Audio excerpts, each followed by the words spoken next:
Hello all, good evening. So in this video we are going to watch multiple choice question in research. I'll read the question now. A researcher wants to investigate the prevalence of pressure ulcer in a population. Which of the following sampling technique is most appropriate for this study? Here they are talking about the prevalence of pressure ulcer population. So this is the one type of research study. Here which type of sampling technique we can be used? This is maybe a questions. See here, they are talking about the prevalence of pressure ulcer. See, prevalence of pressure ulcer, if you want to do a research in a particular population, you are selecting the sample as a random method. For example, here the researcher is using a probability sampling technique. Probability means the researcher is doing a selection of sample in a probability method, which means a random method. Okay, so everyone have the chance to participate, but even though the researcher is selecting a sum of the person as a sample, that is called as a randomized sample. We'll see the options. So first one is a convenience sampling and stratified sampling, snowball sampling, simple random sampling. See, convenience sampling means as per their convenience, the researcher is selecting the sample is called as a convenience sampling. It is one of the non-probability. Here non-probability means it is the researcher is selecting the sample as a pre-plan. Here the researcher is having a pre-plan to select the sample.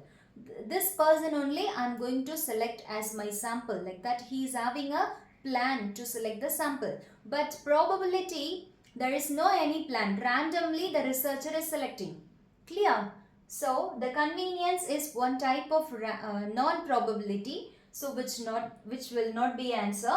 Next one is a stratified sampling. See, stratified sampling means see here we will divide. So sample see if you wants to do a research in a particular area, you are dividing the area which may be a large population. You are dividing into a subgroup. After that you are selecting the sample. For example, if you wants to do a research in a one country, one particular country, for example India. So India is a big country, right? So we can't do a research. So if we want to do a research with the whole country, then the researcher may need more money and time, everything. So here the researcher, what he is doing here, he will divide the country into a state. After that he is selecting some of the persons in the particular state. So each state he will select maybe some particular numbers. After that he will doing his research. So that is called as a stratified sampling. The large populations, they will divide into a subgroup. After that they will select the sample. Clear? That is called as a stratified sampling. This is also one type of non-probability sampling. Okay, this is not a randomized method. And next one is a snowball. See, snowball means here the researcher is doing a sample in a chain manner. For example, see, it is a very rare case.